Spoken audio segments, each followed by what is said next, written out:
जब अंग्रेज आए और यहाँ उन्होंने देखा तो भारत के बारे में अध्ययन किया, अभ्यास किया, तो उन्होंने लिखा कि भारत तो दुनिया में सबसे बड़ा व्यापार करने वाला, उद्योग चलाने वाला देश है, और भारत के व्यापार और उद्योग की स्थिति का बखान करना हो तो एक ही आंकड़ा आपको देता हूँ। अंग्रेजों ने भारत के बारे में सर्वे किए, सर्वेक्षण किए और ये बताया कि दुनिया के बाजार में जो सामान बिक रहा है उसमें 33% सामान सिर्फ भारत का बना हुआ है।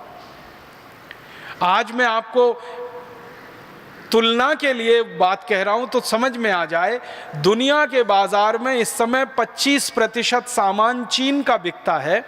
दुनिया के बाजार में इस समय 25% सामान लगभग अमेरिका का बिकता है। अमेरिका एक देश है, चीन एक देश है, दोनों महाशक्तियां हैं। और आज से 175 साल पहले तक दुनिया के बाजार में 33% सामान अकेले भारत का बिकता था। और जिस समय हमारा व्यापार दुनिया में चलता था 33%, उस समय अमेरिका का माल पूरी दुनिया में 1% भी नहीं बिका करता था। तो अंदाजा लगा सकते हैं उद्योग कितने बड़े रहे होंगे, व्यापार कैसा होता होगा।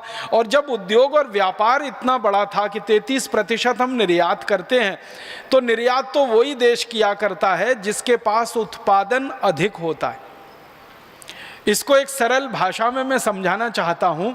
हम हमारे घर में खीर बनाते हैं और पड़ोसी को खिलाते हैं। कब?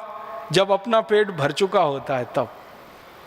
हमारे घरों में ऐसा नहीं होता कि पड़ोसी को खिलाने के लिए खीर बनाते हैं। खीर तो अपने खाने के लिए बनाई जाती है और वो ज़रूरत से ज़्यादा बन जाती है, हमारा पेट भर जाता है तो पड़ोसी को खिलाई जाती है। मतलब क्या है, किसी देश का निर्यात कब होता है? जब उस देश की ज़रूरतें पूरी हो जाएं, उसके बाद सामान बच जाए, तब निर्यात किया जाता है।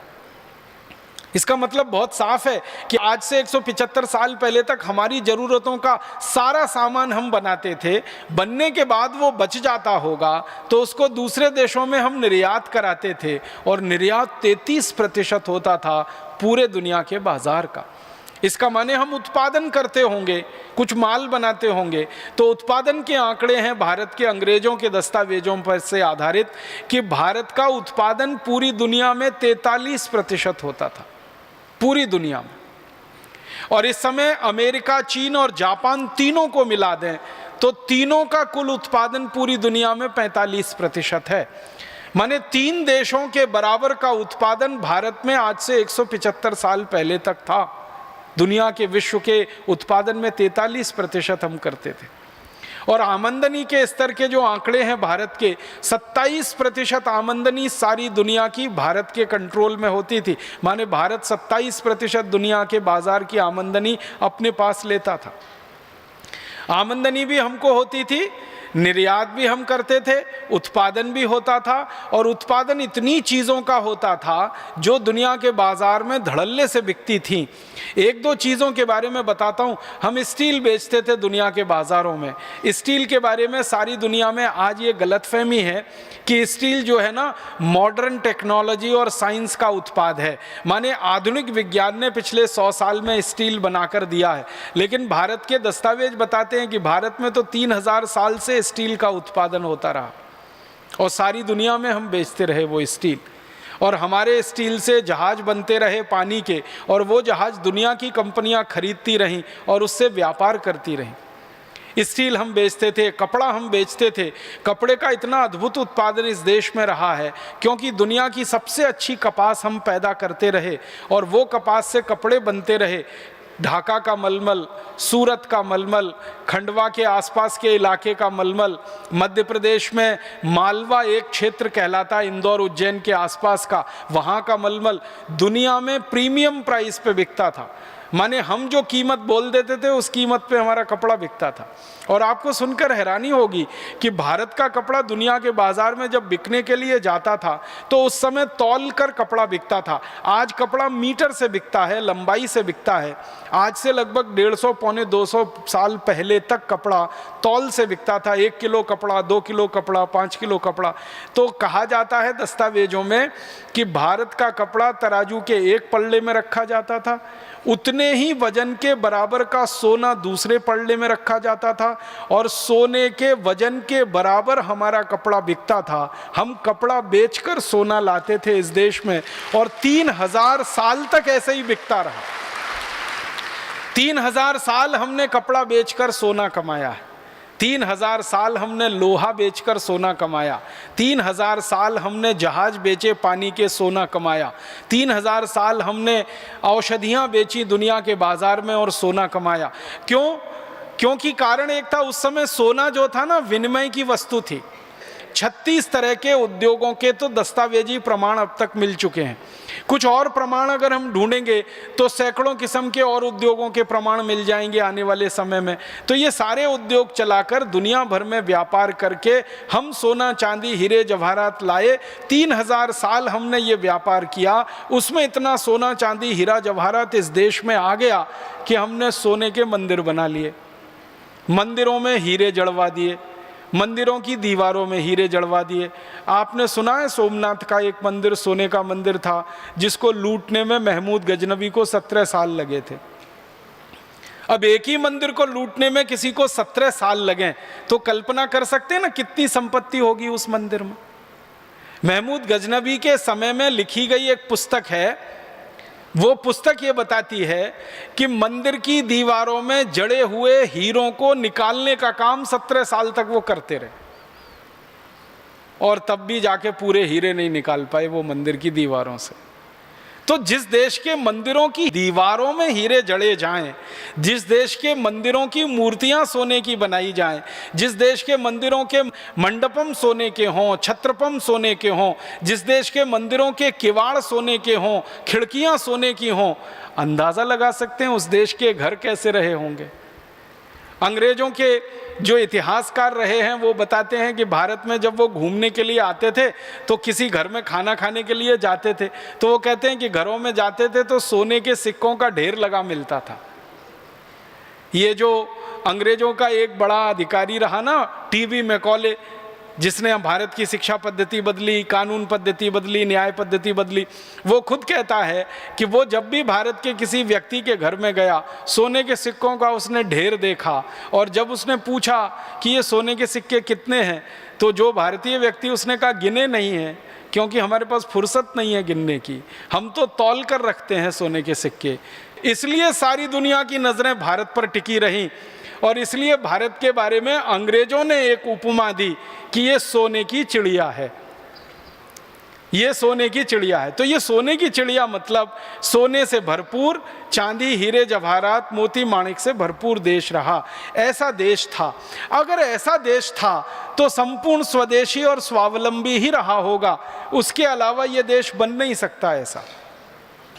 तो उसकी खोज जब हम लोग करते हैं आजकल और आगे भी करते रहेंगे तो पता चल रहा है कि इतना स्वदेशी और स्वावलंबन इस देश में रग रग में भरा हुआ था कि ये देश अद्भुत बना। अब मैं मूल बात पे आ रहा हूं कि भारत का ये जो स्वावलंबन और स्वदेशीपन था ये आया कहाँ से? तो ये आया हमारी ग्रामीण अर्थव्यवस्था में से। अंग्रेजों के आने के पहले तक भारत की अर्थव्यवस्था को दो हिस्सों में बांटकर अगर हम देखें तो एक थी नगरीय अर्थव्यवस्था और एक थी ग्रामीण अर्थव्यवस्था। जो ग्रामीण अर्थव्यवस्था थी वो मूल में थी और नगर की जो अर्थव्यवस्था थी वो ग्रामीण अर्थव्यवस्था पर आधारित हुआ करती थी। मतलब सीधे शब्दों में कहूं तो गांव हमारे संपूर्ण स्वावलंबी हुआ करते थे और नगर हमारे गांव के ऊपर निर्भर हुआ करते थे। मतलब सीधा सा ये है कि गांव में उत्पादन होता था और नगर में जाकर वो बिका करता था। गांव कैसे हुआ करते थे? जिन अंग्रेज इतिहासकारों ने भारत की ग्रामीण अर्थव्यवस्था पर अध्ययन किया है और जिन अंग्रेज शासकों ने भारत की ग्रामीण अर्थव्यवस्था को तोड़ा है, दोनों के आधार पर मैं बात करता हूं आपसे। कुछ अंग्रेज ऐसे आए जिन्होंने भारत की पूरी ग्रामीण अर्थव्यवस्था को तहस नहस कर दिया, तोड़ दिया। उनमें से एक अंग्रेज था, उसका नाम था डलहौजी, जिसके बारे में मैं बहुत बार कह चुका हूं। ऐसे ही एक अंग्रेज था विलियम वेंटिंग, जिसने भारत की ग्रामीण अर्थव्यवस्था को पूरा तार तार कर दिया। तो जिन अंग्रेजों ने भारत की ग्रामीण अर्थव्यवस्था को तोड़ा, उन्होंने भारत में क्या देखा गांव में, और जिन अंग्रेजों ने भारत की ग्रामीण अर्थव्यवस्था पर अध्ययन और अभ्यास किया इतिहासकार के रूप में, उन्होंने क्या देखा भारत के गांव में, तो वो मैं उनके ही शब्दों में सुनाता हूं। एक अंग्रेज इतिहासकार लिख रहा है भारत के गांव के बारे में। वो ये कह रहा है, भारत के बहुत सारे गांवों में गया, अध्ययन किया, और अध्ययन करने के बाद वो पहला एक वाक्य लिखता है गांव के बारे में कि भारत के गांव में बाहर से सिर्फ एक चीज आती है और वो है नमक। फिर से सुनिएगा, अंग्रेजी में लिखा हुआ कोटेशन है, उसका मैं हिंदी कर रहा हूं। वो ये कह रहा है कि भारत के गांव में बाहर से बस एक ही चीज आती है, वो है नमक, और बाकी सब चीजें गांव से बनकर शहरों में जाती हैं, नगरों में जाती हैं। तो नमक एक ऐसी चीज है जो भारत के गांव में आया करती थी बाहर से, बाकी कोई वस्तु भारत के गांव में नहीं आया करती थी। ऐसा अंग्रेजों के 200 इतिहासकार अपनी किताबों में लिख रहे हैं। कुछ नहीं आता था, सब भारत के गांव में होता था, गेहूं, चना, चावल, दाल, मटर। और एक अंग्रेज इतिहासकार ने तो बड़ी मेहनत की है कि भारत के एक एक गांव में क्या क्या होता था उसकी सूची बनाई है। तो आप हैरान हो जाएंगे, एक एक गांव में 2-2 हजार से ज़्यादा वस्तुएं पैदा होती थी। गेहूं, चना, चावल, दाल, मटर, तो ये तो उंगलियों पे गिने जाने वाले नाम है ना। ऐसी 2000 से ज़्यादा वस्तुएं भारत के अधिकांश गांवों में पैदा हुआ करती थी। और गांव कितने थे इस देश में? लगभग 7,50,000 के आसपास गांव थे अंग्रेजों के आने के पहले। और इन गांवों में उत्पादन की 2-2 हजार चीजें जब हुआ करती थी, उन्हीं चीजों से हमारे देश में उद्योग चला करते थे। आपको ये बात तो समझ में आती ही होगी, क्योंकि आप में से कई ग्रामीण क्षेत्र के लोग होंगे, कि मूल उत्पादन जो होता है, जिसको आधुनिक अर्थशास्त्र में कहते हैं प्राइमरी प्रोडक्शन, जिससे उद्योग चलते हैं, जैसे कपास का उत्पादन मूल उत्पादन है, उसको आधुनिक भाषा में हम कहते हैं प्राइमरी प्रोडक्ट कपास। जैसे गेहूं का उत्पादन मूल उत्पादन है, उसको कहते हैं प्राइमरी प्रोडक्ट। चने का उत्पादन मूल उत्पादन है। हमारे देश के गांव में मूल उत्पादन होने वाली 2000 से ज्यादा वस्तुएं थी। अब उनका संशोधन और प्रोसेसिंग करके शहरों में सामान जाने के लिए तैयार होता था। तो गांव में उत्पादन का बड़ा भारी तंत्र था। गांव में कपास से लेकर हर तरह की चीज पैदा होती थी। गांव में कपास होती थी, कपास का सूत बनता था, सूत का कपड़ा बनता था, कपड़ा बाजारों में बिकता था, शहर के बाजारों में बिकता था, यूरोप के बाजारों में बिकता था। इसी तरह गांव में रेशम होती थी, रेशम के उत्पादन से सूत बनता था, उस सूत से रेशमी कपड़ा बनता था, वो रेशमी कपड़ा दुनिया भर के बाजारों में बिका करता था। तो गांव की अर्थव्यवस्था को थोड़ा हम अध्ययन करते हैं। मैं इसके विस्तार में नहीं जाना चाहता, संकेत में कह रहा हूं कि हर तरह की चीज गांव में पैदा होती थी। याद रखना आप, 2000 वस्तुएं भारत के गांव में थी, जिनमें 90 खनिज और अनाज का अगर गिनना शुरू करें तो सैकड़ों किस्म के अनाज, और उसके अलावा बनने वाला कपड़ा, बनने वाली रस्सी, बनने वाली सुतली, ये सब गांव में होता था। और ये सारा काम जो गांव में होता रहा, इसको करने के लिए लोग कौन थे? हमारे देश में कारीगर लोग हुआ करते हैं, वो गांव समाज के सबसे अभिन्न अंग थे। भारत की ग्रामीण अर्थव्यवस्था 150 साल पहले तक ऐसी थी कि 18 किस्म के कारीगर सभी गाँव में होते थे। सब गाँव में लोहे का काम करने वाले लोहार, सोने चांदी का काम करने वाले सुनार, कपड़े को बुनने वाले बुनकर, रुई आदि कपास को सूत बनाने वाले धुनकर, तेल निकालने वाले तेली, ऐसे बांस का और लकड़ी का काम करने वाले बढ़ई, ऐसे 18 किस्म के कारीगर सब गांव में होते थे। तो ऐसे कारीगरों पर आधारित, किसानों पर आधारित बहुत खूबसूरत गांव की व्यवस्था इस देश में चला करती थी।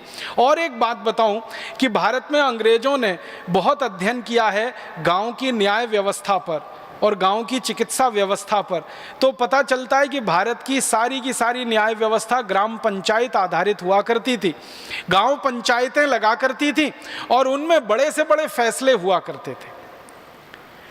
और ऐसे पंचायतें लगा करती थी, 1 गांव की पंचायत, 5 गांव की पंचायत, 10 गांव की पंचायत, 20 गांव की पंचायत। झगड़ा जितना बड़ा, पंचायत उतनी बड़ी। ये मूल सिद्धांत होता था। झगड़ा जितना छोटा, पंचायत उतनी छोटी।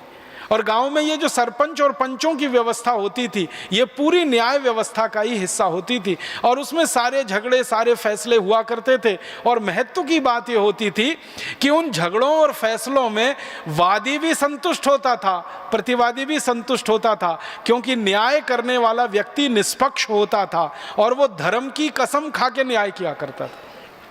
तो न्याय व्यवस्था में हम स्वावलंबी थे, उत्पादन में और उद्योग में हम स्वावलंबी थे। और इसी तरह से गांव की चिकित्सा व्यवस्था चला करती थी। लगभग इस देश के हर गांव में कम से कम एक वैद्य होता था और हर 5 गांव में एक सर्जन होता था। ये 1860 तक की कहानी है भारत की। भारत के हर गांव में एक वैद्य जो जड़ी बूटियों से चिकित्सा करे और हर 5 गांव के बीच में एक सर्जन जो जरूरत पड़ने पर सर्जरी करे। और सर्जरी गंभीर से गंभीर, जैसे किसी का कान कट गया, जैसे किसी की नाक कट गई तो कान को जोड़ देना, नाक को जोड़ देना, किसी के शरीर के अंग का कोई एक बड़ा हिस्सा गल गया, सड़ गया, जल गया, उस हिस्से को दूसरे जगह से चमड़ा उतार कर ट्रांसप्लांट कर देना, जिसको आज हम राइनोप्लास्टी कहते हैं अंग्रेजों की भाषा में, वो भारत की ग्रामीण अर्थव्यवस्था का महत्वपूर्ण अंग थी। हर 5 गांवों के बीच में एक सर्जन था इस देश में। हड्डी जोड़ने वाले हाड़ वैद्य हुआ करते थे और वो हाड़ वैद्य तो अभी भी इस देश में दिखाई देते हैं।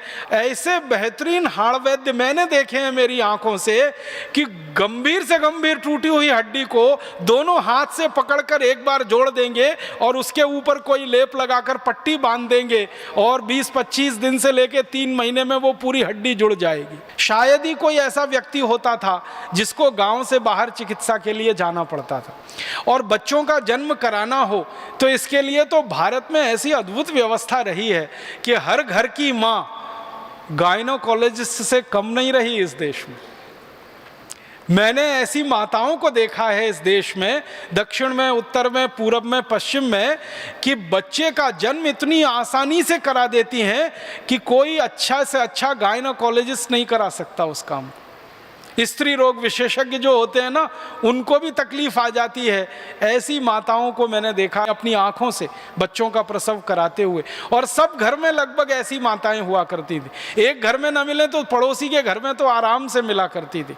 तो बच्चों के जन्म हो या उनके दूसरे बीमारियां हो या बड़े होने पर बीमारियां हो, सब तरह की चिकित्सा व्यवस्था इस देश में थी। और जिन अंग्रेजों ने भारत की चिकित्सा व्यवस्था पर अभ्यास किया, जैसे एक बहुत बड़ा अंग्रेज था डॉक्टर बेंजामिन करके, एक डॉक्टर लैंकेस्टर जिसने शिक्षा और चिकित्सा दोनों पर अभ्यास किया, वो कहते हैं कि भारत की चिकित्सा व्यवस्था देखकर तो हम अभिभूत हैं कि ऐसी सुंदर, इतनी व्यवस्थित सारी चिकित्सा यहाँ चलती है। और अंग्रेजों ने जो सबसे बड़ी विशेषता बताई भारत की चिकित्सा व्यवस्था पर, वो ये कि किसी को एक पैसा भी खर्च नहीं करना पड़ता बड़ी से बड़ी चिकित्सा कराने के लिए, क्योंकि संपूर्ण चिकित्सा निःशुल्क होती है इस देश में। तो आप बोलेंगे फिर वैद्यों का काम कैसे चलता था, सर्जनों का काम कैसे चलता था? उनका भी तो जीवन होता है, रोजी रोटी उनकी भी होती है। तो पता चलता है कि गांव के सब लोग मिलकर वैद्य जी का घर चलाते थे, गांव के सब लोग मिलकर सर्जन का घर चलाते थे, गांव के सब लोग मिलकर हाड़ वैद्य का घर चलाते थे। माने वैद्यों को, चिकित्सकों को अपनी उपजीविका के लिए चिंता नहीं करनी पड़ती थी। जो भी उनके घर आता था कुछ ना कुछ लेके आता था, तो उससे उनकी व्यवस्था चलती थी। बहुत अद्भुत चिकित्सा व्यवस्था रही। और उसका कारण ये था कि हजारों किस्म की जड़ी बूटियां चूंकि इस देश में गांव-गांव में होती रहीं, इसलिए चिकित्सा व्यवस्था स्वावलंबी रही। इसी तरह से शिक्षा व्यवस्था हमारी संपूर्ण स्वावलंबी थी गाँव में। लगभग हर गाँव में एक गुरुकुल था, कोई कोई गाँव में तो 2 गुरुकुल थे, कोई कोई गांव ऐसे हैं जहां 3 गुरुकुल थे, लेकिन कम से कम एक गुरुकुल तो हर गांव में था। और गुरुकुल जब मैं शब्द इस्तेमाल कर रहा हूं तो आज की तुलना में जब आप इसको समझने की कोशिश करें तो 12वीं कक्षा तक का विद्यालय, इसका मतलब था अंग्रेजों के आने के पहले का गुरुकुल। 12वीं कक्षा तक की शिक्षा आज जिस विद्यालय में दी जाती है, जिसको हम हायर सेकेंडरी स्कूल कहते हैं, वैसे इस देश में 7,32,000 से ज़्यादा गुरुकुल थे अंग्रेजों के आने के पहले। गांव लगभग 7.5 लाख थे और गुरुकुल 7,32,000 थे। माने एक आध कोई गांव को छोड़ दिया जाए तो हर गांव में गुरुकुल थे। और गुरुकुल के ऊपर उच्च शिक्षा के लिए, उच्च विद्या के लिए कॉलेज स्तर के केंद्र थे, जिनको आज हम डिग्री कॉलेज कहते हैं और जिनको हम यूनिवर्सिटी कहते हैं। तो डिग्री कॉलेज और यूनिवर्सिटी दोनों मिलाएं तो ऐसे 14,000 केंद्र थे भारत में अंग्रेजों के आने के पहले तक, दक्षिण में, उत्तर में, पूर्व में, पश्चिम में। और जिसको आज हम साक्षरता की दर कहते हैं ना, ये साक्षरता की दर 97% थी पूरे भारत में, जो आज आज़ादी के 60 साल के बाद, 63 साल के बाद सिर्फ 50% है। अंग्रेजों के पहले साक्षरता 97% थी। अद्भुत शिक्षा व्यवस्था थी। एक आध ही गांव में कोई मिलता था जिसको पढ़ना लिखना नहीं आता हो, सबको पढ़ना लिखना आता था। जो अंग्रेज आए हैं इस देश में, वो अपने देश से हमारी तुलना करते हैं इतिहास की किताबों में। कई अंग्रेज कहते हैं कि हमारे देश में तो सबसे पहला स्कूल 1868 में शुरू हुआ लंदन में, लेकिन भारत में तो उससे हज़ारों साल पहले से 7,32,000 से ज़्यादा स्कूल चल रहे हैं। वो कहते हैं हमसे ज़्यादा शिक्षा में भारत ऊंचा। तो शिक्षा में हम स्वावलंबी थे। गुरुकुलों में पढ़ाए जाने वाले विषय बहुत अद्भुत हुआ करते थे। आपके मन में एक गलतफहमी ये हो सकती है कि गुरुकुल का माने खाली संस्कृत पढ़ाई जाती होगी, गुरुकुल का माने खाली वेद और उपनिषद पढ़ाए जाते होंगे। गुरुकुल हमारे देश में इंजीनियरिंग के भी हुए हैं, जहाँ सिविल इंजीनियरिंग पढ़ाई जाती थी, कंस्ट्रक्शन। गुरुकुल हमारे देश में एस्ट्रोफिजिक्स के हुए हैं, जो आज का आधुनिकतम शास्त्र माना जाता है। गुरुकुल हमारे यहाँ केमिस्ट्री के हुए हैं, गुरुकुल हमारे यहाँ सर्जरी के हुए हैं, गुरुकुल हमारे यहाँ मेडिसिन के हुए हैं, गुरुकुल हमारे यहाँ मेटलर्जी के हुए। मेटलर्जी जिसको हम धातु विज्ञान कहते हैं, धातु शास्त्र कहते हैं, सारी दुनिया में आधुनिकतम शास्त्रों में ये माना जाता है, उसके हमारे यहाँ सैकड़ों गुरुकुल रहे हैं।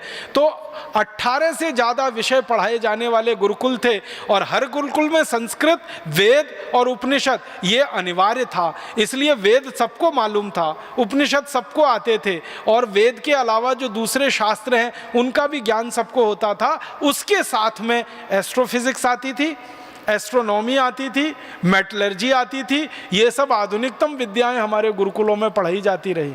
175 साल तक पहले का भारत इतना अच्छा, स्वस्थ, समृद्ध, संपत्ति वाला, गांव-गांव स्वावलंबी, और 175 साल में इतना गड़बड़, इतना गिर गया। तो उसके गिरावट के पीछे का जो कारण है, वो कारण है अंग्रेजों के बनाए गए कानून और उनकी बनाई गई नीतियां। उन कानून और नीतियों के चलते हम नीचे तक गिर गए, गरीब, भुखमरी, बदहाली के शिकार हो गए। अब आता हूं आज की बात पर कि अब हमको फिर हमारे देश के गांव स्वावलंबी बनाने हैं और नगरों को, शहरों को गांव के आधार पर खड़ा करना है। तो गांव स्वावलंबी हो जाएं तो हमारे शहर और नगर भी स्वावलंबी हो जाएंगे, और गांव और शहर स्वावलंबी हो गए तो भारत फिर से स्वावलंबी हो जाएगा। हमें हमारे देश की व्यवस्थाओं को फिर से स्वावलंबी बनाना है, किसी पर निर्भर नहीं होना। पर निर्भरता सबसे बड़ा अभिशाप है, जिसमें से सारे दुर्गुण निकलते। दुनिया के सारे समाजशास्त्री एक बात कहते हैं कि जिन देशों का स्वावलंबन चला जाता है उनकी आज़ादी कभी भी चली जाती है, और जिनकी आज़ादी चली जाती है उनका सब कुछ चला जाता है। उनकी समृद्धि चली जाती है, उनकी संपत्ति चली जाती है, उनका ज्ञान चला जाता है, उनका चरित्र चला जाता है, उनके ज़िंदगी से हर चीज़ खत्म हो जाती है जिनकी आज़ादी चली जाती है। और आज़ादी जाने का एक सबसे बड़ा कारण है परावलंबन, स्वावलंबन का खत्म होना। तो हम नहीं चाहते कि भविष्य में भारत की आज़ादी फिर चली जाए। हम नहीं चाहते कि हम अभी भी परावलंबी होकर जिएं। हमने 200-250 साल अंग्रेजों का परावलंबन झेला है, अब इसको ज़्यादा दिन झेलने की हमें ज़रूरत नहीं है और गरज नहीं है। अपने समाज को स्वावलंबी बनाना, अपने पैरों पे खड़ा करना। अब अपने समाज को स्वावलंबी भी बनाना, पैरों पे खड़ा करना, तो ये शुरुआत गांव से ही होगी। क्योंकि अभी भी हमारे देश में आज़ादी के बाद 6,38,365 गांव हैं, तो गांव को ही पहले स्वावलंबी बनाना पड़ेगा। शहरों की संख्या तो 680 है और गांव 6,38,365 है। तो 6,38,365 की तुलना में 680 तो बहुत छोटी संख्या है। अगर आप निकालेंगे तो 1% से भी नीचे निकलती है। तो शहर तो स्वावलंबी हो ही जाएंगे क्योंकि बहुत थोड़े हैं। गांव को स्वावलंबी हम बना लें, ये हमें काम करना पड़ेगा। अब आप बोलेंगे जी गांव स्वावलंबी हो उसके लिए क्या करना पड़ेगा? तो सबसे पहला काम हमें जो करना पड़ेगा कि गांव जिन कानूनों के चलते परावलंबी हुए हैं उन कानूनों को जड़ मूल से खत्म करना पड़ेगा। और ज़्यादा कठोर शब्दों में कहूँ तो इन सब कानूनों को आग लगा देनी पड़ेगी जिन कानूनों ने हमारे गाँव को परावलंबी बनाया।